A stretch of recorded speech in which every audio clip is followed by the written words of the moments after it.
Bismillah, alhamdulillah, wassalatu wassalamu ala rasulillah wa ala alihi wa sahbihi wa man wala wa amma ba'd. Sa gabing ito, sa ika-29 ng Dhul-Hijjah, sa taong 1447 ba'da al-Hijrah, na katumbas ng ika-14th ng June 2026, nagtitipon tayo dito sa Wisdom Islamic School sa Davao City. At ipagpapatuloy natin ang ating ikalawang pagtitipon kung saan kukuha tayo ng aral mula sa Hadith Jibril tungkol sa adab o ang pag-uugali sa pagsasaliksik ng kaalaman. Sinabi ni Imam Muslim rahimahullah ta'ala sa kanyang sahih pagkatapos ng kitab Al-Iman, قال حدثني أبو خيثمة زهير بن حرب قال حدثنا وكيع عن كهمس عن عبد الله بن بريدة عن يحيى بن يعمر. Anong ibig sabihin ng ha dito?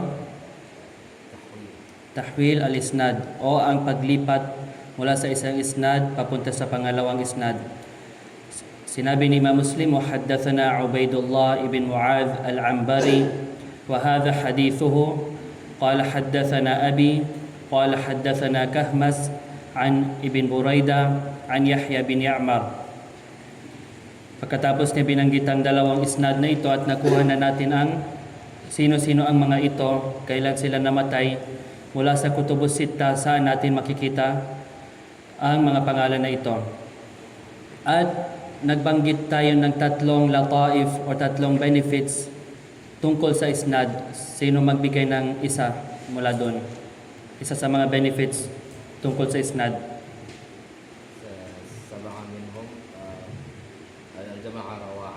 Ahsan. So, 7 daw mula sa kanila, 7 na mga ruwat.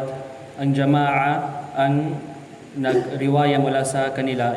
Kung sasabihin natin jama'a, ibig sabihin sa kutub, makikita natin yun sa kutub as-sitta, ang 6 na mga kutub.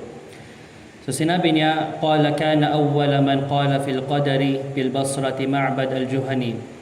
Mula kay Yahya bin Ya'mar, sinabi niya, ang unang nagsalita tungkol sa qadar sa Basra ay si Ma'bad al-Juhani. At nabanggit natin ang word na al-qadar, pwede natin basahin ng dalawang paraan. So ano yung dalawang paraan na yun? Al-qadar, al-qadar. B, mada? Sukun ala dal o Dal? fatha ala dal. Naam. So pwede natin sabihin al-qadaru na may fatha sa dal or al-qadru na may sukun sa ad-dal. Fantalaqtu ana wa Humayd ibn Abdurrahman al-Himyari hajjain aw mu'tamirain. Kaya lumabas ako kasama si Humayd ibn Abdurrahman al-Himyari upang magsagawa ng hajj o umrah. فقلنا لو لقينا أحدا من أصحاب رسول الله صلى الله عليه وسلم فسألناه عما يقول هؤلاء في القدر. Sabi namin, kung maabutan natin ang isa sa mga kasamahan ng sugo ng Allah sallallahu alaihi wasallam, tatanungin natin siya tungkol sa sinasabi ng mga taong ito tungkol sa al-qadar. فوفق لنا عبد الله بن عمر ابن الخطاب داخلا المسجد. Kaya itinakda para sa amin na matagpuan namin si Abdullah ibn Umar ibn al-Khattab habang pumapasok siya sa al-masjid. At dito tayo naghinto last week. Sa ibang salaysay, sa ibang riwaya sa aklat ni Ibn Manda, ang pangalan ng kanyang kitab ay Kitab Al-Iman. Yani kitabun mustaqil, separate siya na kitab. So sinabi sa riwaya ni Ibn Manda sa Kitab Al-Iman, may dagdag information tayo dito. Dahil sasabihin, saan galing ang dalawang ito? Mula sa Basra, sa Iraq, papunta para mag-hajj at umrah. So ang tanong dito, saan nila na-meet si Abdullah bin Umar? Dahil sa salaysay ni Imam Muslim rahimahullah ta'ala, sinabi lang na magpunta kami para magsagawa ng hajj o umrah. At nabutan namin si Abdullah bin Umar ibn al-Khattab habang pumapasok siya sa al-masjid. So sa ibang salaysay, sa salaysay ni Ibn Manda sa Kitab Al-Iman, sinabi niya, sa kanyang love, sa kanyang salita, sinabi niya, ثم إني حججت أنا وحميد ابن عبد الرحمن الحميري فلما قضينا حجنا. Pagkatapos nagsagawa ako ng hajj kasama si Humayd ibn Abdul Rahman al-Himyari. Nang matapos namin ang aming hajj, qulna na'ti al-Madinata fanalqa ashab Rasulillah sallallahu alayhi wa sallam fanas'aluhum 'anil qadar. Sinabi namin pagkatapos namin nagsagawa ng hajj, sinabi namin pumunta tayo sa Al-Madina at i-meet natin ang mga kasamahan ng sugo ng Allah sallallahu alaihi wasallam at tanungin natin sila tungkol sa Al-Qadar. At sa riwaya ni Imam At-Tirmidhi rahimahullah ta'ala sa kanyang jami', sa salaysay ni Imam At-Tirmidhi sa kanyang jami', sinabi niya, meron siyang ibang isnad, pero ang pagkakaiba lang dito ay ang sheikh o ang teacher ni Imam At-Tirmidhi. Kung makita ninyo ang picture na sinend ko, magiging klaro ang ma-visualize ninyo ang ano ang ibig sabihin dito. So sinabi ni Imam At-Tirmidhi rahimahullah ta'ala, qala haddathana Abu Ammar al-Husayn ibn Hurayth al-Khuza'i, qala akhbarana Waki'. So ang kanyang teacher ay si Abu Ammar al-Husayn. Abu Ammar al-Husayn, pagkatapos ang isnad niya, ang chain of narration niya, mula kay Waki' hanggang kay Yahya ibn Ya'mar. At ang natitirang isnad ay tulad na isnad ni Imam Muslim. At ang pagkakaiba lamang ay nasa sheikh ni At-Tirmidhi. At tulad na nabanggit natin, ang dalawang sheikh ni Imam Muslim, hindi nagsalaysay si Imam At-Tirmidhi mula sa kanilang dalawa. At nakuha rin natin na hindi kabilang sa mga ruwati Imam At-Tirmidhi, Abul Khaythama, at hindi rin si Ubaidullah ibn Mu'adh. So sa salaysay ni Imam At-Tirmidhi, sabi niya, فَخَرَجْتُ أَنَا وَحُمَيْدِ بِنْ عَبْدِ الرَّحْمَنِ الْحِمْيَرِ حَتَّى أَتَيْنَا الْمَدِينَةِ. Kaya lumabas ako kasama si Humayd bin Abdul Rahman al-Himyari hanggang sa makarating kami sa Al-Madina. So saan nila na-meet si Ibn Umar? Sa Makkah? Or sa Madina? Al-Madina. Dahil kung titignan natin ang zahir, ang apparent na meaning ng unang hadith, ibig sabihin sa riwaya ni Imam Muslim, sinabi nila na lumabas kami para mag-hajj o mag-umrah. So baka isipin natin na na-meet nila si Ibn Umar sa Makkah. Pero sa salaysay ni sa riwaya ni Ibn Manda at sa riwaya ni Imam At-Tirmidhi rahimahullah ta'ala, makita natin na pumunta sila sa Madina pagkatapos magsagawa ng Al-Hajj. So tulad ng nakuha natin sa nakaraang klase, na hindi nila sinabi may mga ulama tayo sa Al-Basra, kaya wag na tayong pumunta sa Makkah at magtanong, lalo na ang biyahe mula sa Basra papunta sa Makkah ay nasa 1,500 kilometers. So halos isang buwan na biyahe. So back and forth, mga nasa 2 buwan. So bakit sila aalis mula sa Basra papunta sa Makkah mag-hajj? At mula sa Makkah papunta sa Madina, nasa 400 plus kilometers. So almost 3 months na biyahe para lang sa isang tanong. Pwede nila sabihin na may mga ulama naman tayo sa Basra, pero hindi nila ito ginawa. At alam rin natin sa Makkah may mga ulama. Sa Makkah may mga ulama, may mga sahaba sa Makkah. Tulad ni Ibn Abbas radiyallahu anhuma. Ngunit hindi natin alam kung nasa anong taon ito. So hindi natin ma-establish kung andun si Ibn Abbas or hindi. Ala kulin, may mga ulama sa Makkah. At sa panahon ng Hajj, walang duda na ang mga ulama mula sa iba't ibang lugar sa mundo, pumupunta sila para mag-Hajj. So bakit hindi nila sinabi na since andito naman tayo sa Makkah, gumawa tayo ng Hajj, andito naman ang mga ulama sa Makkah, na pumunta rin dito ang iba't ibang mga ulama mula sa iba't ibang mga lugar, dito na natin sila tanungin. Bakit pa sinabi nila na magpunta tayo sa Al-Madina para i-meet natin ang mga kasama ng Propeta sallallahu alaihi wasallam, dahil ang hinahanap nila ang mga kibar al-ulama, ang mga senior, ang mga malalaking mga ulama, at sila ang mga sahaba.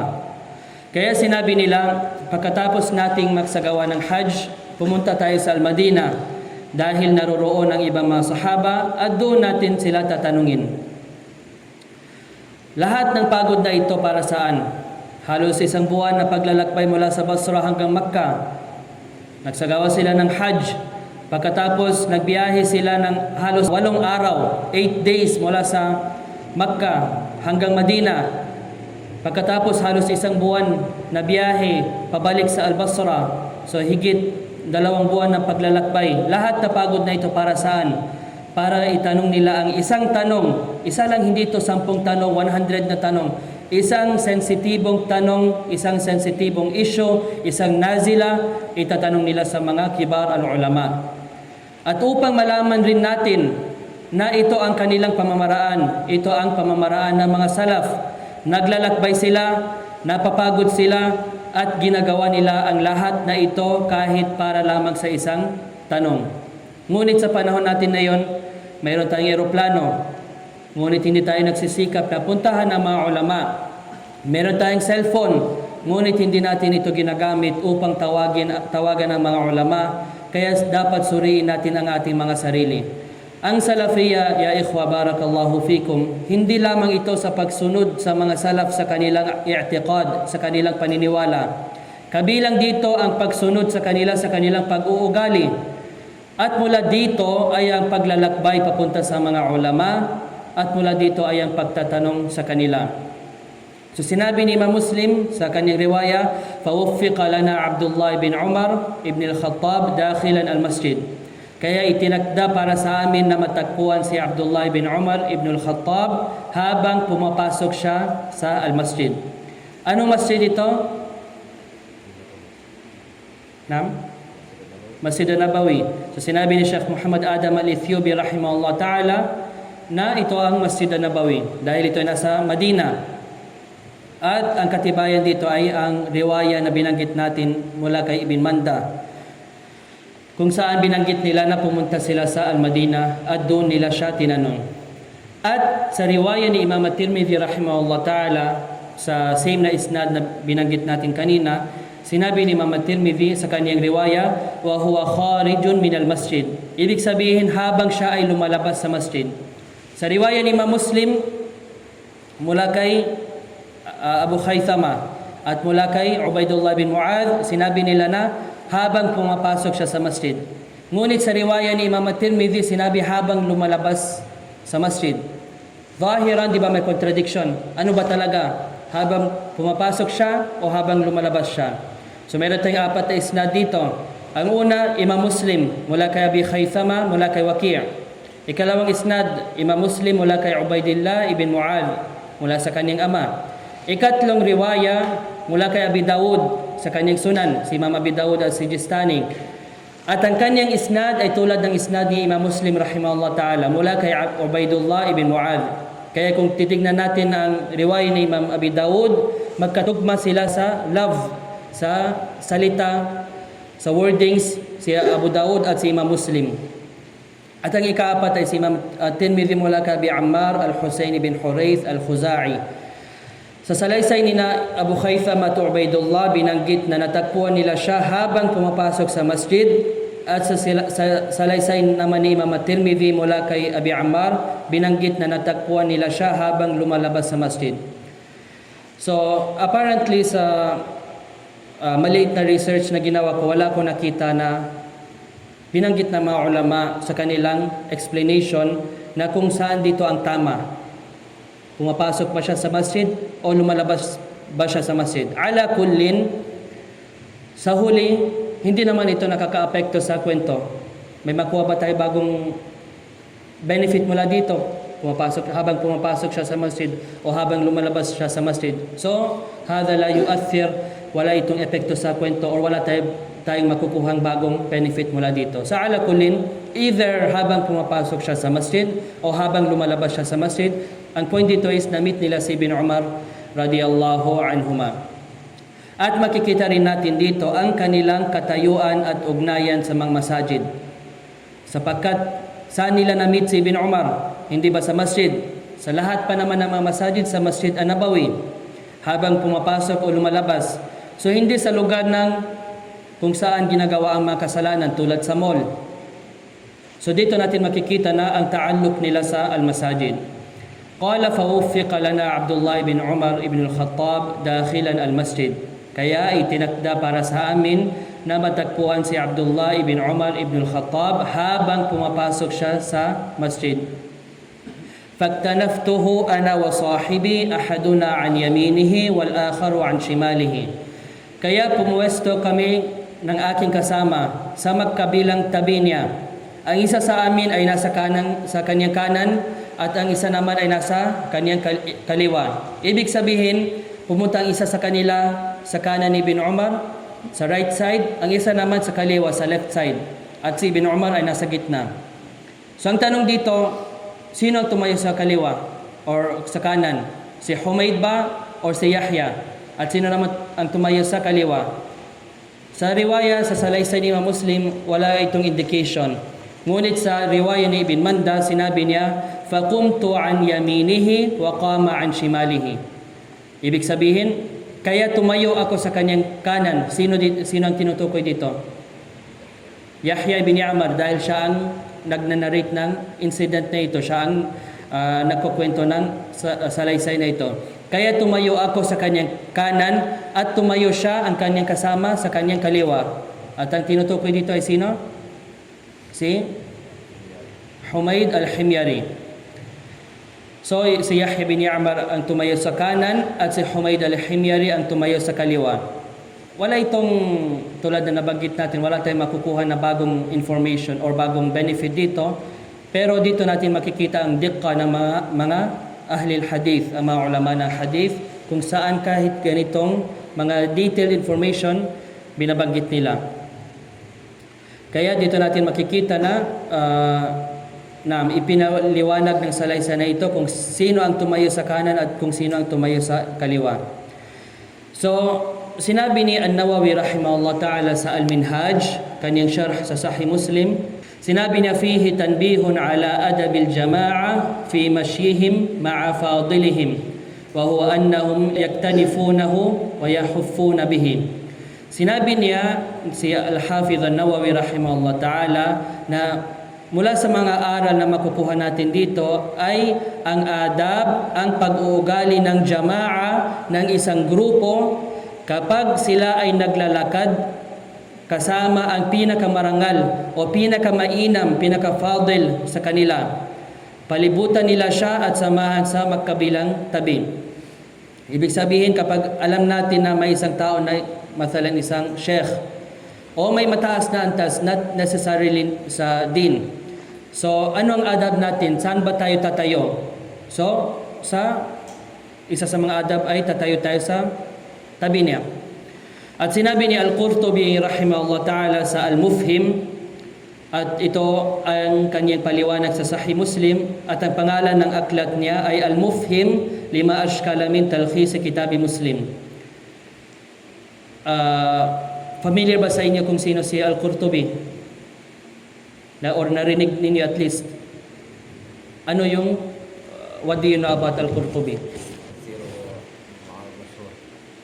Naam. So, sinabi na, isa sa mga kapatid natin na meron siyang tafsir. Pero si Al-Qurtubi na nagsulat, nag-explain, nagpaliwanag ng Al-Mufhim, hindi siya ang Al-Qurtubi na nag-explain ng tafsir Al-Qurtubi. So, ang nagsulat ng Al-Mufhim or nag-explain ng Sahih Muslim ay si Abul Abbas Ahmad ibn Umar. Abul Abbas Ahmad ibn Umar ibn Ibrahim Al-Qurtubi. At hindi siya ang may akda ng tafsir Al-Qurtubi. Ang author naman ng tafsir Al-Qurtubi ay si Muhammad ibn Ahmad. Muhammad ibn Ahmad ibn Abi Bakar ibn Farah Al-Ansari Al-Khazraji Al-Andalusi. At ang kanyang kunya ay Abi Abdillah. Ang may akda ng Al-Mufhim ay si Abil Abbas. At sa tafsir Al-Qurtubi naman ay Abi Abdillah. At ano ang totoong pangalan ng tafsir Al-Qurtubi? Sino may alam dito? Dahil si Imam Al-Qurtubi rahimahullah ta'ala, hindi niya sinulat ang tafsir niya at sinabi niya at ang pangalan ng kitab na ito ay Tafsir Al-Qurtubi. Meron siyang ibang pangalan. Itong Tafsir Al-Qurtubi, Tafsir Ibn Kathir, Tafsir Al-Sa'di, Tafsir Al-Baghawi, ila akhirih. Binanggit lang ito ng mga ulama para madali natin matandaan. Pero ano talagang pangalan ng kitab ni Imam Al-Qurtubi sa kanyang tafsir. Ito ay Al-Jami' li Ahkam Al-Quran. Al-Jami' li Ahkam Al-Quran. So, pareho sila mula sa Cordoba o sa panahon natin sa Cordoba sa Spain. Sa Spain, at dati ito ay lugar ng mga Muslim at lumabas ang marami mga ulama mula dito. At mula dito itong dalawa na ito, ang nagsulat ng Tafsir Al-Qurtubi at ang nagpaliwanag ng Sahih Muslim. So sinabi ni Al-Qurtubi rahimahullah ta'ala sa Al-Mufhim, wa innama ja'ahu kadhalika ta'adduban wa ihtiraman. Lumapit silang dalawa sa kanya sa ganitong paraan, kung saan ang isa ang tumayo sa kaliwa at sa kanan at ang isa naman sa kaliwa, bilang magandang pag-uugali at paggalang. Ito ay bilang respeto sa kanya. Idh law qama amamahu lamana'ahu al-mashi. Sapagkat kung tatayo sila sa harapan niya, mahadlagan, mapigilan nila siya mula sa paglalakad. Hindi siya makalakad dahil mayroon dalawang tao sa harapan niya. Walau sara lahu min janib wahid lakallafahu al-mail ilayhima. At kung sila naman dalawa ang tatayo sa iisang panig, matalan sa kanan, mapipilitan si Ibn Umar na lumingon o lumapit sa kanila dahil baka hindi marinig ng kung sino ang nasa pinakadulo. Kumbaga, para mabalanse, ang isa tumayo siya sa kanan at ang isa naman ang tumayo sa kaliwa. Wa kanat hadhihi al-hay'atu ahsan ma amkanahuma. Kaya ang ganitong anyo ang pinakamainam na nagawa nila. Hindi sila pwede tumayo sa harapan dahil hindi makalakad si Ibn Umar. Hindi sila dalawa tumayo sa kanan o sila dalawa sa kaliwa. Bakit? Dahil medyo mahirapan siya na makipag-usap sa dalawang ito dahil medyo malayo ang ikalawang tao. At hindi rin pwede sa likod dahil mapilitan si Ibn Umar na tumalikod at magharap sa kanila. So habang naglalakad, ang isa sa mga adab ay kung dalawa kayo, ang isa sa kanan, ang isa sa kaliwa. Kung tatlo naman, so pwede dalawa sa kanan o dalawa sa kaliwa, ang isa naman sa other side. At sinabi ni Sheikh Muhammad Adam Al-Ethiopi rahimahullah ta'ala, wa yahtamil kama qala ba'duhum annahu likarahati salaf al-mashi khalfa ar-rajul. Maari din tulad ng binanggit ng ilan sa mga nagpaliwanag ng Sahih Muslim na ito ay dahil kinamumuhian ng mga salaf, ayaw nila ang paglalakad sa likod ng isang tao. Lima fihi min ash-shuhra aw likawnihi amkan lis-su'al. Wallahu ta'ala a'lam. Sapagkat maaring magpakita ito ng kasikatan. Yani kapag makikita natin ang isang tao na naglalakad tapos may mga sumusunod sa kanya, ano ang makuha natin ng impression dito? Ang tao na ito ay sikat, mashhur, or kilala siya, or may mataas na antas. So, ang mga salaf ayaw nila ito. At binanggit sa akin ng isa sa mga tulab sa Jamia, sinabi niya na ginawa niya ito isang beses kasama kay Sheikh Ali Nasir Al-Faqihi rahimahullah ta'ala sa Masjid Nabawi. Once matapos ang kanyang klase daw, ayaw niya na may magsunod sa kanya. So, may sumunod sa kanya, itong talib na ito, at napahinto siya. So, sabi niya siguro, hindi ko maalala, siguro may tanong siya.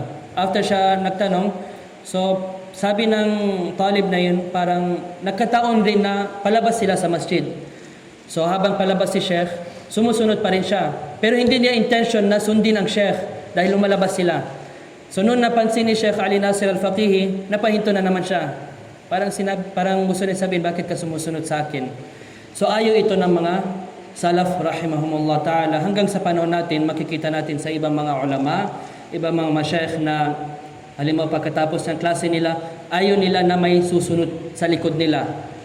So ala kullin, khulasatan sa buod, kapag naglalakad tayo kasama ang isang tao na may mas mataas na antas kaysa sa atin tulad ng isang sheikh o kahit ang isang anak kasama ang kanyang tatay, huwag tayong maglakad sa harapan niya. So halimbawa dito ang sheikh, so huwag natin unahan ba? So dito tayo medyo sa likod, hindi naman sa likod masyado pero hayaan natin na medyo nasa unahan ng tao na yun. So, at wag din tayong magtipon sa isang panig lamang. So, halimbawa 5 kayo, so lahat kayo nasa kanan. Mahirapan ang sheikh na ito na sagutin ang tanong. Kasi kailangan niya magharap sa kanila or dapat niya palakasin ang kanyang boses baka hindi marinig ng kung sino ang nasa pinakakanan. So, bagkos hatiin natin ang ating pwesto sa magkabilang tabi. فقال فاكتنفته أنا وصاحبي أحدنا عن يمينه والآخر عن شماله. Kaya pumuwesto kami ng aking kasama sa magkabilang tabi niya. Ang isa sa amin ay nasa kanyang kanan at ang isa naman ay nasa kanyang kaliwa. فظننت أن صاحبي سيكل الكلام إلي. فظننت أن صاحبي سيكل الكلام إلي. Kaya inakala ko na hahayaan ng aking kasama na ako ang magsalita. Akala ni Yahya bin Ya'mar na hahayaan ni Humayd na siya na magsalita. So, ang tanong dito, bakit? Bakit napaisip si Yahya bin Ya'mar na siya yung magsalita? Saan ang sagot nito sa ibang mga riwaya? Makikita natin ang sagot sa salaysay ni Ibn Manda na nabanggit natin kanina. At dito natin makikita ang mga riwayat, yufassiru ba'daha ba'da. Huwag tayo kukuha ng isang hadith at sasabihin natin, ito naintindihan ko na dito. Ito lahat. Ano ang tamang pamamaraan na binabanggit ng mga ulama? Titipunin natin lahat ng mga ahadith sa iba't ibang mga isnad at titignan natin, i-study natin ito ng isahan. Doon natin makikita na dito, halimbawa yung pagpasok sa masjid, ang tinutukoy pala dito ay sa Madina. Nalaman natin na tinanong nila si Ibn Umar sa Madina, hindi pala sa Makkah. Sa ibang riwaya, sinabi na habang lumalabas siya. So may possibility na habang lumalabas siya. So ganito, mas maintindihan natin ang mga ahadith kapag i-combine natin sila. So wag tayo kukuha ng isang hadith lang mula sa isang isnad o isang aklat lang at isipin natin na naintindihan na natin ito. So kailangan natin tipunin ang iba't ibang aklat na nabanggit ng hadith na iyon dahil minsan ang mga salaysay, ang mga riwayat nagpapaliwanag sa isa't isa. So sa salaysay sa riwaya ni Ibn Manda, qultu tas'aluhu am as'aluh. Sabi ni Yahya bin Ya'mar, sabi ko, ikaw ba ang magtatanong kay Ibn Umar o ako ang magtatanong? So ibig sabihin nagkaroon sila ng kasunduan, may agreement sila. Sabi niya, ikaw ba ang magtatanong kay Ibn Umar o ako ang magtatanong? Qala la bal tas'aluhu. Sabi niya, ibig sabihin si Humayd, hindi, ikaw ang magtanong. So may kasunduan na sila, may agreement na sila. Sino ang magtatanong? Si Yahya bin Ya'mar. Pero ano nangyari? Sa riwaya ni Imam Muslim, sabi niya na nung lumapit na sila kay Ibn Umar, akala niya na hahayaan ni Humayd na siya yung magsalita dahil napagkasunduan na nila ito. May agreement na sila na siya na ang magtatanong. So sa riwaya ni Ibn Manda, qala la bal tas'aluhu li'anni kuntu absata lisanan minhu. Sinabi ni Yahya, sapagkat mas mahusay, mas magaling ako magsalita kaysa sa kanya. Mas magaling ako magsalita kaysa sa kanya. At upang maintindihan natin ito, babalikan natin ang talambuhay, ang sira ni Yahya bin Ya'mar. Sinabi ni Ibn Hajar rahimahullah ta'ala sa Tahdhib na sinabi ni Ibn Sa'ad, kana, tungkol kay Yahya bin Ya'mar, kana nahwiyan sahiba ilmin bil Arabiyyah wal Quran. Sinabi niya na si Yahya bin Ya'mar, siya ay isang grammarian, isa sa mga ulama ng Nahwu. At maalam siya tungkol sa wikang Arabic. Maalam siya tungkol sa Lughatul Arabiyyah at sa Quran. At binanggit siya ni Ibn Hibban. Anong kunya ni Ibn Hibban? Nabanggit natin ito sa huling klase. Abu Hatim. Ahsan. Abu Hatim Ibn Hibban al-Busti. So sinabi niya sa kanyang aklat at-Thiqat, sinabi niya tungkol kay Yahya bin Ya'mar, kana min fusaha ahla zamanihi wa aktharihim ilman bil lugha ma'al wara'i asyadid. Sinabi niya si Yahya bin Ya'mar daw, siya ang pinakamahusay, pinakamagaling magsalita sa kanyang panahon. At kabilang sa pinakamaalam sa lugha, sa wika, sa language ng Arabic, kasabay ng matinding pag-iingat sa din, sa relihiyon. Ibig sabihin, nung sinabi ni Yahya bin Ya'mar, فَظَنَنْتُ أَنَّ صَاحِبِي سَيَكِلُ الْكَلَامَ إِلَيَّ, kaya inakala ko na hahayaan ng aking kasama na ako ang magsalita. Ang ibig sabihin dito, ang una, dahil may agreement sila, napagkasunduan nila ito. Dahil sinabi ni Humayd, ikaw na ang magtanong, dahil mas mahusay ka, dahil mas magaling ka. Tulad na nasa riwaya ni Ibn Manda. Ikalawa, mas magaling si Yahya sa lugha. Kaya mas kaya niyang itong, kumbaga, i-phrase ng maayos ang tanong at mas maayos na itong matanong kay Ibn Umar radiyallahu anhuma. So ano ang makukuha natin dito? Kapag nasa jalsa tayo, nasa pagtitipon tayo ng isang sheikh at meron kayong katanungan, kayong bilang isang grupo, sino dapat ang magtanong? Ang pinakamaalam sa kanila. Ang pinakamaalam sa kanila o ang napagkasunduan nilang magtatanong. Halimbawa, tayo, nasa isang jalsa tayo ng isang sheikh at napagkasunduan natin na si fulan ang magtatanong. So hindi mula sa adab na sisingit ang iba at sasabihin na, Sheikh, may tanong ako. Dahil napagkasunduan ninyo ito. Or kung hindi ninyo ito napagkasunduan, hahayaan natin kung sino ang pinakamaalam o sino ang mas magaling na magsalita, siya ang magtatanong. At huwag tayo mag-isip ng mataas tungkol sa ating sarili at sasabihin natin, ako dapat ang magtanong. Lalo na kung napagkasunduan na ninyo ang magtatanong ay si fulan. At mayroong mas maalam pa kaysa sa atin. At kapag magkakapantay ang kaalaman ng lahat, ang ilm ng lahat, sino ang magsasalita? Kung sino ang pinaka-matanda sa kanila. Kung sino ang pinaka-senior sa kanila sa edad. At ito ay mula sa mga adab ng pagtitipon. Kung sino ang mas bata, dapat hindi tayo magsalita sa isang jalsa, isang majlis, kung saan meron mas matatanda kaysa sa atin. Pero kung, alimbawa, ako kausap ko si fulan, ito may kausap, kung baga mayroon tayong separate na conversation, dito wala itong problema. Ang sinasabi natin ganito sa isang jalsa, hahayaan natin ang kung sino ang mas matatanda, sila ang magsasalita. فَظَنَنْتُ أَنَّ صَاحِبِي سَيَكِلُ الْكَلَامَ إِلَيَّ. Kaya akala ko na hahayaan ng aking kasama na ako ang magsasalita. فَقُلْتُ أَبَا عَبْدَ الرَّحْمَنِ. Kaya sinabi ko, O Abu Abdurrahman. Sino si Abu Abdurrahman? Abdullah bin Umar. Ito ang kunya niya. Kapag tinatawag ng mga Arab ang isang tao na may respeto, kadalasan tinatawag niya siya sa kanyang kunya. Hindi nila sinasabi, Ya Muhammad, Ya Ahmad, Ya Khalid. Ginagamit nila ang kunya. Ano ibig sabihin ng kunya? Ito ang pagsabi ng Abu Fulan.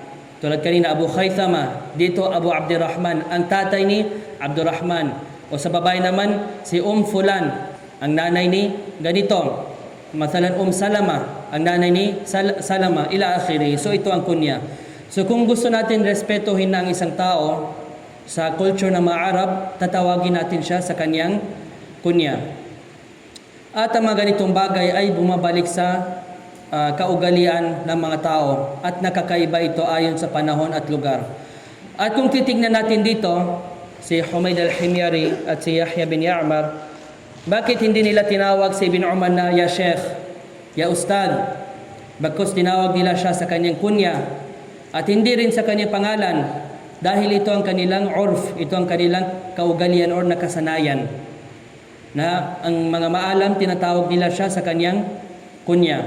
At sa panahon naman natin na yon, kapag gusto natin tawagin ang isang tao na may kaalaman, hindi mula sa nakasanayan natin, maging dito man sa Pinas or sa Saudi Arabia or kahit saan na bansa, na tatawagin natin siya sa kanyang kunya.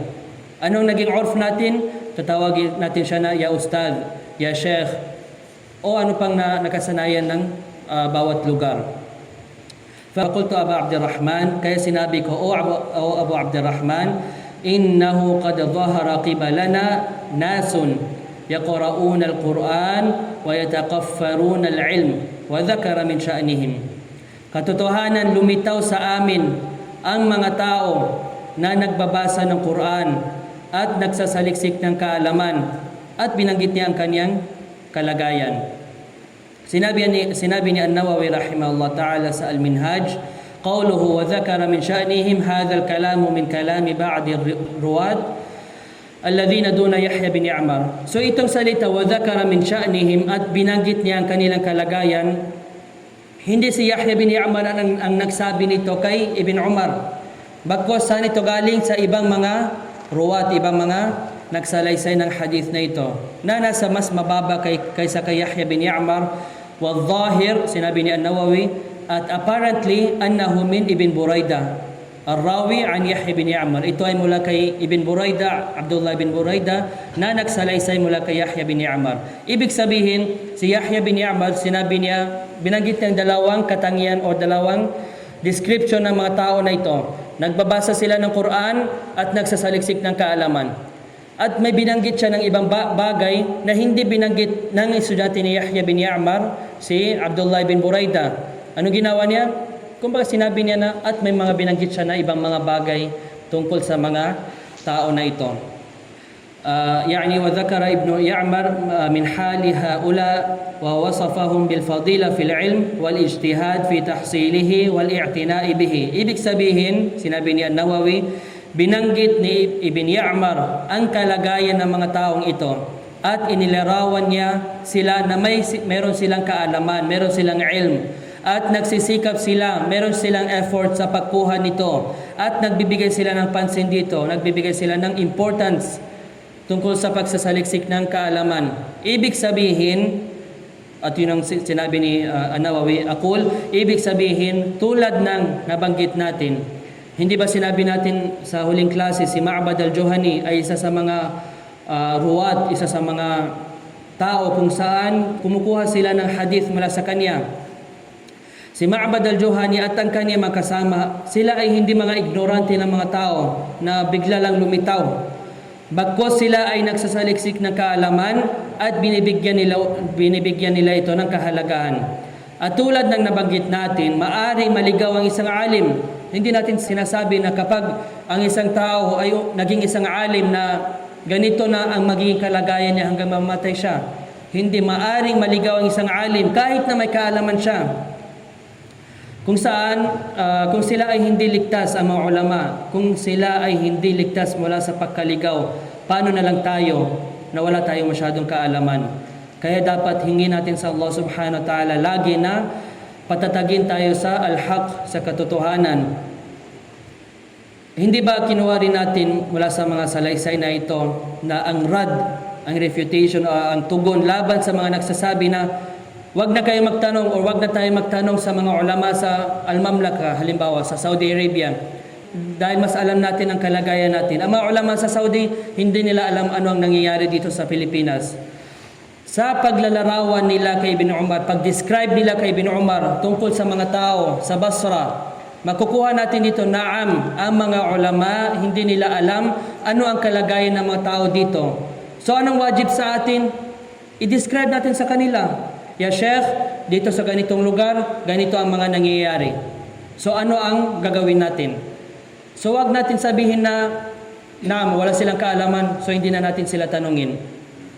Ang halal at ang haram, ang wajib at ang makruh sa Saudi Arabia o sa Pilipinas, magkaisa lang ito. Kahit saan tayo magpunta sa mundo, ang hatol ng Allah subhanahu wa ta'ala, ang Quran at ang Sunnah ay iisa lang. Halimbawa, kung sasabihin natin ang zina ay haram sa Saudi Arabia, ibig bang sabihin na halal na dito sa atin? Ang free mixing haram sa Saudi Arabia, sasabihin ba natin na halal na dito sa atin? Hindi ganito. Ang Islam, kung paano ito ibinaba, ano ang mga rulings dito, paano ito ibinaba sa Makkah at Madina, ganito rin ang hatol niya mula sa Makkah hanggang sa kahit saan man tayo magpunta sa mundo, mula sa panahon ng Propeta sallallahu alaihi wasallam, mula sa panahon ng Sahaba radiyallahu anhum, hanggang sa huling tao na mamamatay sa mundong ito. So hindi babago ang batas ng Allah subhanahu wa ta'ala. Kaya kapag lalapit ka sa isang sheikh na nasa ibang lugar, kailangan mong ibigay sa kanya ang detalyadong impormasyon, detailed na information tungkol sa iyong katanungan, upang mas maunawaan ng sheikh ang sitwasyon at makapagbigay siya ng sagot ayon sa tanong mo, ayon sa information na binigay mo. Hindi ba sinabi nila na itong mga tao na ito ay nagsasaliksik ng kaalaman? Kung sinabi lang nila na Ya Aba Abdurrahman, may mga tao sa amin na nagsasabi na walang qadar. Anong maging sagot ni Ibn Umar? Pero dito, nagbigay sila ng information na meron silang kaalaman. Meron silang kaalaman, nagbibigay sila ng da'wa. Pinapakinggan sila ng mga tao. So, nag-iba ang sagot ni Ibn Umar at sinabi niya, at babanggitin natin kung anong sinabi niya. So, sinabi ni Yahya, innahu qad dhahara qibalana nasun yaqra'una al-Quran wa yatakaffaruna al-ilma wa dhakara min sya'nihim. Katotohanan lumitaw sa amin ang mga tao na nagbabasa ng Quran at nagsasaliksik ng kaalaman at binanggit niya ang kanyang kalagayan. Wa annahum yaz'umuna an la qadara wa anna al-amra unuf. At sinasabi nila na walang qadar. Hindi sila naniniwala sa qadar at ang mga bagay ay unuf. Sinabi ni An-Nawawi rahimahullah ta'ala, yani lam yasbiq bihi qadarun. Ibig sabihin, hindi ito naunahan ng al-qadar. Wala ilmun min Allah ta'ala. At hindi rin ito naunahan ng kaalaman ng Allah subhanahu wa ta'ala. Wa innama ya'lamuhu ba'da wuqu'ihi. Bakos nalaman daw lang ng Allah subhanahu wa ta'ala pagkatapos ito nangyari. Yani tulad ng example na binigay natin last klase, na hindi alam ng Allah subhanahu wa ta'ala na uupo kayo dito sa masjid na ito sa ganitong oras para pakinggan ang muhadara na ito. Until sa panahon na ito, until sa oras na ito, nung ginawa niyo ito, doon pa nalaman ng Allah subhanahu wa ta'ala. Ito ang sinasabi nila. Wahada, sinabi ni Nawawi, wahada al-qawlu qawlu ghulaihim, walaysa qawlu jami'il qadariyah. So ang paniniwala na ito, ay ang paniniwala ng mga extremist, pinaka-extremist mula sa Qadariyah, ang mga naunang mga Qadariyah. At hindi ito paniniwala ng lahat ng sekta ng mga Qadariyah. Wa kadzdzaba qailuhu wa dhalla wa iftara afana Allah wa sa'ir al-muslimin. Sinabi ni An-Nawawi at nagsabi nito ay nagsinungaling, naligaw at gumawa ng kasinungalingan laban sa Allah. Nawa iligtas tayo ng Allah at ang lahat ng mga Muslim. Sinabi ni Al-Qurtubi rahimahullah ta'ala ay musta'nafun. Ibig sabihin, ang word na unuf, sinabi niya ito ay bagong nagsimula. Wa ma'nahu indahum annahu lam tasbiq bihi sabiqatu ilmi Allahi wala masyiatuhu. Ang ibig sabihin nito ayon sa kanila, hindi ito nauna sa kaalaman ng Allah at sa kanyang kagustuhan. Mas worse ito. Hindi lang sila sinabi na walang alam ang Allah subhanahu wa ta'ala tungkol sa gagawin natin sa future. On top of that, sinasabi pa nila na walang kayfa naqul al-mashi'a? Will. Or parang hindi ito ginustuhan ng Allah subhanahu wa ta'ala na mangyari na. Ibig sabihin, walang kinalaman ng Allah subhanahu wa ta'ala dito. Wa innama fa'alul insani mawjudatun bi'ilmi al-insan wa ikhtiyarihi. Ibig sabihin, bakos ang mga gawain ng mga tao, ang ginagawa daw natin ay ayon sa kanilang paniniwala ay nangyayari lamang sa kaalaman natin at sa pagpili natin, sa will natin or sa kagustuhan natin. Yani in short, in summary, ang pinaka-extreme mula sa mga sekta ng Qadariyah, sinasabi nila na tayo, halimbawa, alam ko anong gagawin ko after 5 minutes. At may free will ako, may choice ako na gagawin ko ito. Pero ang Allah subhanahu wa ta'ala, hindi niya alam kung ano ang gagawin ko after 5 minutes. At wala rin choice ang Allah subhanahu wa ta'ala, hindi siya makapagpigil sa iyo na gagawin mo ito. So ito ang i'tiqad ng mga tao na ito. Pagkatapos sinabi ni Al-Qurtubi, wa unuf kullu shay awwaluhu. Ang unuf, ang word na unuf ng bawat bagay ay ang simula nito. Wa minhu anful wajh. At mula dito ay ang anf ng mukha, ibig sabihin ng ilong. Sapagkat liannahu awwal al-a'dha min fi shukhus. Sapagkat ito ang unang bahagi na nakikita sa anyo ng tao. Ito ay nasa una. At mula dito ay ang sinabi ng Allah subhanahu wa ta'ala, madha qala anifa. Ano ang sinabi niya kanina lamang? Ibig sabihin, sa oras na ito na bago lang lumipas, a while ago, intaha kalamuhu. Sinabi niya, wa annahum, sa riwaya ni Imam Muslim, wa annahum yaz'umuna an la qadara wa anna al-amra unuf. At sinasabi nila na walang qadar at ang mga bagay ay unuf. Ibig sabihin na hindi nauna sa kaalaman at pagtatakda ng Allah subhanahu wa ta'ala ayon sa kanilang maling paniniwala. Qala fa idza laqita ulaik fa akhbirhum anni bari'un minhum wa annahum bura'a'u minni. Sabi ni Ibn Umar radiyallahu anhuma, kapag nakita mo sila, sasabihin mo sa kanila ang mga inilarawan mo na sila ay nagbabasa ng Quran at nagsasaliksik ng kaalaman. Sasabihin mo sa kanila na ako ay malaya mula sa kanila at sa kanilang pagkaligaw at sa kanilang ligaw na paniniwala, at sila ay malaya mula sa akin. Ibig sabihin, wala akong kinalaman sa mga taong ito at wala rin silang kinalaman mula sa akin. At kukuha tayo ng limang punto dito sa phrase na ito. Ang una, sinabi ni Sheikh Muhammad Adam Al-Ethiopi rahimahullah ta'ala sa Al-Bahr Al-Muhit, ito ay tulad ng sinabi ng Allah subhanahu wa ta'ala sa Al-Quran, وَإِن كَذَّبُوكَ فَقُلْ لِي عَمَلِي وَلَكُمْ عَمَلُكُمْ أَنْتُمْ بَرِيئُونَ مِمَّا أَعْمَلُ وَأَنَا بَرِيءٌ مِمَّا تَعْمَلُونَ. At kung ituring kanilang nagsisinungaling, sabihin mo sa kanila, Muhammad, para sa akin ang aking gawain at para sa inyo ang inyong gawain. Kayo ay malaya sa aking ginagawa at ako ay malaya sa inyong ginagawa. Wala tayong kinalaman sa isa't isa. Ang ikalawang punto, hindi condition na kailangan mo munang payuhan ng isang tao bago ka magtanong sa isang alim tungkol sa kanyang kalagayan. Nakita mo isang tao, may ginawa siya isang kamalian. O sa isip mo, kumbaga nagdududa ka, tama bang ginawa niya o hindi? So hindi mula sa condition na dapat advisean mo muna siya bago ka tatanong sa isang alim. Dahil hindi ito ginawa ni Yahya bin Ya'mar, hindi ito ginawa ni Humayd al-Himyari. Nung ginawa nila sa Basra, sinabi nila magpunta tayo sa Makkah at sa Madina at tatanungin natin ang mga ulama. Ikatlong punto, makukuha natin dito ang pagtanggap ng impormasyon mula sa mga tao mapagkakatiwalaan. Dahil tinanggap ni Ibn Umar ang kanilang paglalarawan. Dito natin makukuha na dapat tanggapin natin ang information na galing sa isang trustworthy na individual, sa isang tao na mapagkakatiwalaan, dahil ito ang ginawa ni Ibn Umar radiyallahu anhuma. Ang ikaapat, mula sa mga makuha natin dito ay ang arrad, ang tugon, ang refutation sa mga nagsasabi na kapag magtatanong tayo tungkol sa isang tao o tungkol sa isang grupo, kailangan muna natin i-confirm mula sa kanila kung nangyari ba ito o hindi. Yani mathalan, may nangyari dito. Tapos isa sa atin pumunta sa isa sa mga ulama para magtanong. So hindi mula sa condition na tatanungin natin siya na i-confirm ko muna kung nangyari or hindi bago sila magbibigay ng sagot. Lalo na ang tanong ni Yahya bin Ya'mar at Humayd al-Himyari ay general. Hindi nila sinabi, may tao sa lugar namin, ang pangalan niya ay si Ma'bad al-Juhani, itong paniniwala niya. Hindi, sinabi niya, may mga tao na lumitaw sa lugar namin na nagsasabi na walang qadar. So wag natin sabihin na pinapatamaan niya tayo or ano pang mga sinasabi ng ibang mga walang alam.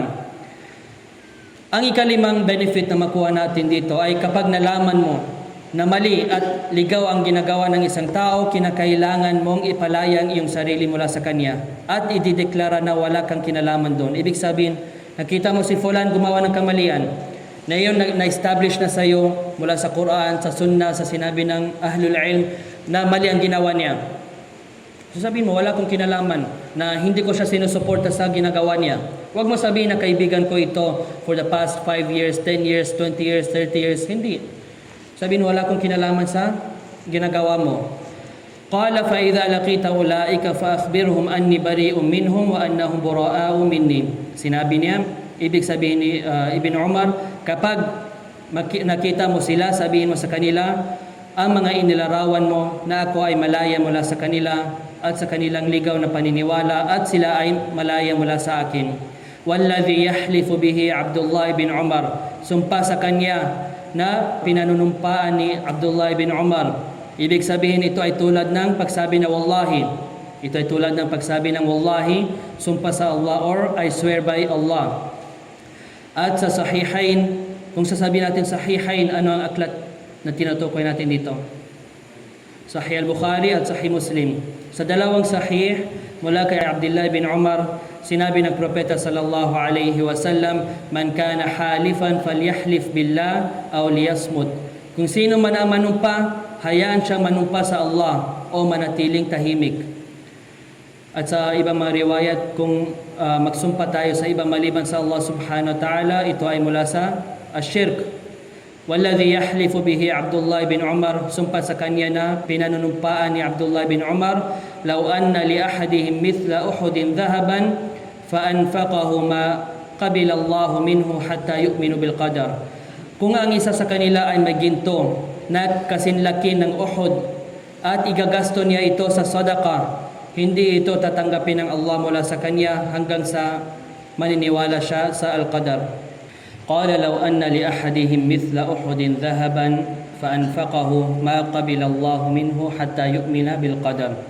Kung ang isa sa kanila daw ay may ginto na kasinlaki ng Uhud at gagastuhin nila ito sa sadaqa, hindi ito tatanggapin ng Allah subhanahu wa ta'ala mula sa kanya hanggang sa maniniwala siya sa al-qadar.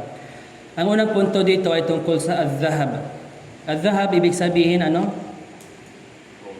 Gold o ang ginto. Sinabi ni An-Nawawi rahimahullah ta'ala sa Al-Minhaj, summiya adh-dhahabu dhahaban li'annahu yadhhab wa la yabqa. Bakit tinawag ang ginto na adh-dhahab? Sinabi niya tinawag ang ginto na adh-dhahab li'annahu yadhhab, dahil ito ay nawawala at hindi ito nananatili. So bakit tinawag ang ginto na adh-dhahab sa Arabic? Dahil ang adh-dhahab, ang ginto daw ay yadhhab, nawawala, umaalis, at hindi ito nananatili. Ang ikalawang punto, ang Uhud. Saan ang Uhud? Saan nakabase ang Uhud? Sa Davao? Or saan? Saan sa Saudi? Malawak ang Saudi. Makkah. May ibang sagot? Any guess? Saan nangyari ang pagtatanong na ito? Al-Madina. So Al-Uhud ay nasa Madina. Ang Uhud, ito ay isang bundok sa Madina. Kung i-search niyo sa Google, makikita niyo ang lawak niya. Ang haba nito, ang length nito ay halos 7.5 kilometers. At ang width naman, approximately 3 kilometers. Hindi meters, kilometers. At ang taas daw nito ay almost 1 kilometer. So ma-imagine natin na gaano kalaki yun. So ibig sabihin, sinabi ni Ibn Umar, kung itong bundok na ito kalaki-laki, 7.5 kilometers by 3 kilometers, tapos ang taas na is 1 kilometer, kung lahat na ito ay ginto, gold, kung isasadaka nila ito, hindi ito tatanggapin ng Allah mula sa kanya hanggang sa maniwala sila sa al-qadar. So ito ang ikatlong punto, ang fa'anfaqahu, ang kanyang paggugol o ibig sabihin ang pagbibigay sa sadaqa sa landas ng Allah. Ang ikaapat na punto, ito ay katibayan na nagbigay si Ibn Umar ng hatol na ang mga tao na ito ay kafir. Ibig sabihin lumabas siya sa Islam. So nagbigay si Ibn Umar radiyallahu anhuma ng hatol sa kanila na ang mga tao na ito ay lumabas sa al-Islam. Dahil sa paniniwala nila na al-fasid, na ang Allah subhanahu wa ta'ala walang alam unless mangyari ang bagay na ito. A'udhu billah min hadhal kalam. Sinabi ni An-Nawawi rahimahullah ta'ala, hadha alladhi qalahu Ibn Umar radiyallahu anhuma zahirun fi takfirihi al-qadariyah. Ang sinabi ni Ibn Umar ay hayag ng kanyang takfir o ang pagdeklara sa qadariyah na sila ay nakalabas mula sa al-Islam. At sinabi ni Al-Qadi Iyad rahimahullah ta'ala, hadha fil qadariyya al-awwal alladhina nafaw taqadduma ilmi Allah ta'ala bil kainat. Sinabi ni Al-Qadi Iyad rahimahullah ta'ala, ito ang takfir ni Ibn Umar sa qadariyya ay sa mga naunang mga qadariyya sa panahon ni Ma'bad al-Juhani, na kung saan itinanggi nila ang naunang kaalaman ng Allah subhanahu wa ta'ala sa mga mangyayari. Qala wal qailu bihadha kafirun bila khilaf. Sinabi ni Al-Qadi Iyad, ang nagsasabi nito, ang paniniwala na ito, siya ay isang kafir, hindi siya Muslim, na walang khilaf, walang pagkakaiba ng opinion sa mga ulama. Dahil sinasabi natin ang Allah subhanahu wa ta'ala ay hindi perpekto. Ibig sabihin, paano malalaman ng Allah subhanahu wa ta'ala anong mangyayari sa Yawm al-Qiyamah? Paano malalaman ng Allah subhanahu wa ta'ala anong mangyayari kapag bababa si Isa alayhi salam kasama si Dajjal? Ibig sabihin, lahat na yun, walang alam ang Allah subhanahu wa ta'ala about sa future. So ito ba ang sifa, ito ba ang katangian ng isang Panginoon? So sinabi niya, وَهَؤُلَاءِ الَّذِينَ يُنْكِرُونَ الْقَدَرَ هُمُ الْفَلَاسِفَةِ فِي الْحَقِيقَةِ. Ang mga nagsasabi o ang mga tumatanggi sa Al-Qadar, hakikatan sa katotohanan sila ang mga pilosopo. At isa sa mga aral na makukuha natin dito, ang takfir, ang pagdeklara na si fulan ay lumabas mula sa Islam, siya ay isang kafir, at ang tabdi' na si fulan ay isang mubtadi', lumabas siya mula sa daira, mula sa circle ng Ahli Sunnati wal Jama'ah, ito ay para sa mga ulama. Ito ay para sa mga ulama. Hindi ito para sa atin. Hindi ito para sa matulabul ilm. Dahil ang takfir, ang pagdeklara na ang isang tao isang kafir, ang pagdeklara na ang isang tao isang mubtadi', may mga condition ito. At nagbibigay tayo ng hatol tungkol sa isang tao na lumabas siya mula sa Islam o mula sa Sunnah. Kapag sasabihin mo ang isang tao ay isang kafir, lumabas siya sa Islam, maapektuhan, may maraming mga hatol yan. Kailangan, kung may asawa siya na Muslim, na babae, kailangan maghiwalay sila. Hindi sila pwede mag-inherit ng kayamanan mula sa kanya. Hindi tayo pwede magsalam sa kanya. Hindi natin siya pwede salahan ng janaza sa kanya. Hindi tayo pwede magsabi na rahimahullah, na naway kawan siya ng Allah. Hindi tayo pwede humingi ng kapatawaran sa kanya. So maraming mga ahkam na mangyayari na kailangan natin gawin kapag ang isang tao ay isang kafir. So kaya hindi ito bagay na para sa mga awam o sa mga tulabul ilm. Bakos ito ay para sa mga ulama. At makukuha rin natin dito na hindi condition na payuhan muna ng isang alim, ng isang scholar, ang isang taong naligaw bago siya ideklara na siya isang mubtadi' o isang kafir. Hindi tulad ng sinasabi ng mga iba na akala nila may kaalaman sila na dapat advisean mo siya ng 5 years. At least 5 years daw o 10 years bago mo siya i-refute. Saan mo nakuha ang kaida na ito?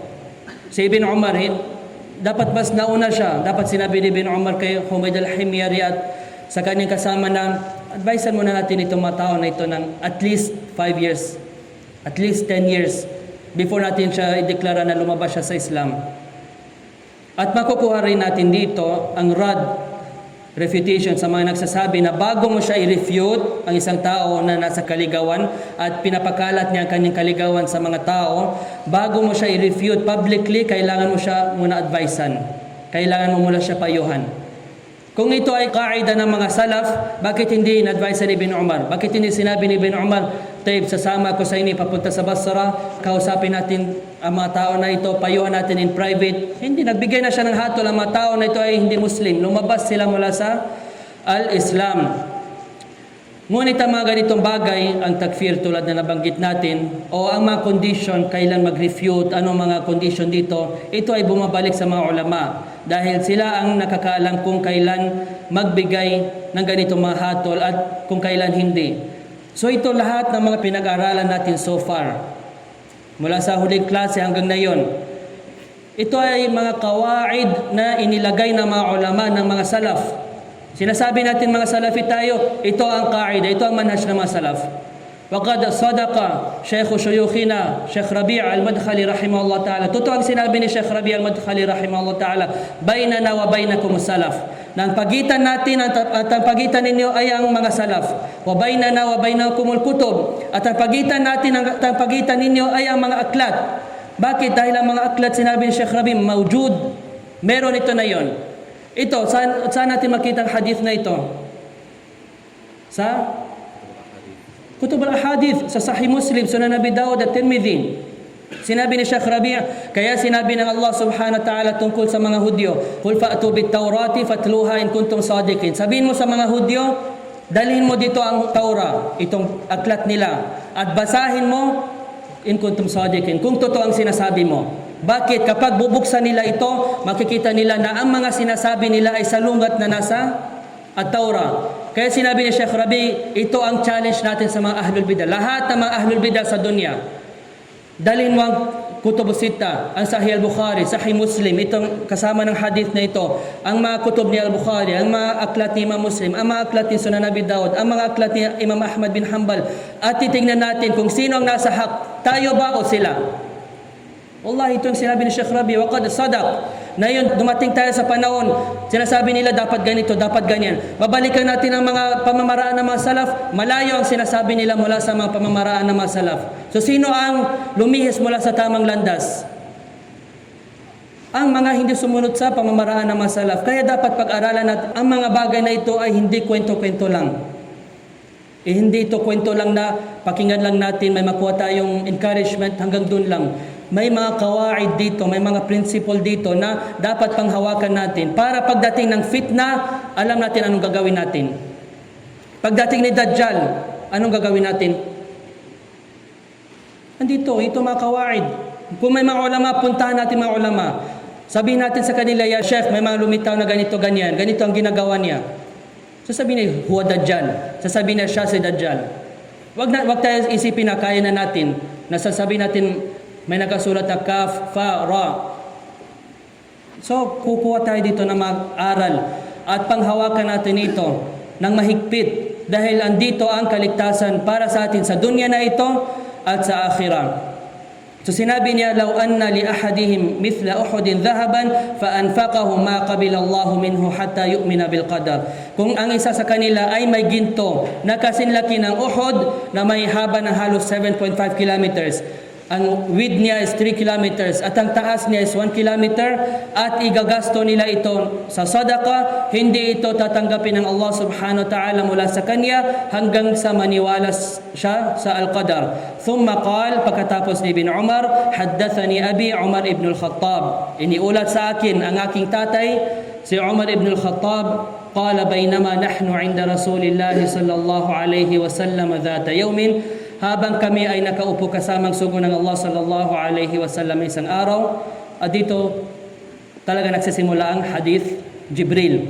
Kung napag-aralan natin ang Arba'in na Nawawiyah, ang ikalawang hadith, dito nagsisimula. At bidnillah ta'ala sa susunod natin na pagtitipon, kukuha tayo ng ilang mga aral sa mga adab ng pagsasaliksik ng kaalaman, tulad ng dapat magsuot tayo ng malinis na mga damit pagpunta natin, dapat malapit tayo sa Sheikh ila akhirih. Wa nasallallahu at-taysir. Hadha wallahu a'lam wa sallallahu ala nabiyyina Muhammadin wa ala alihi wa sahbihi wa sallam.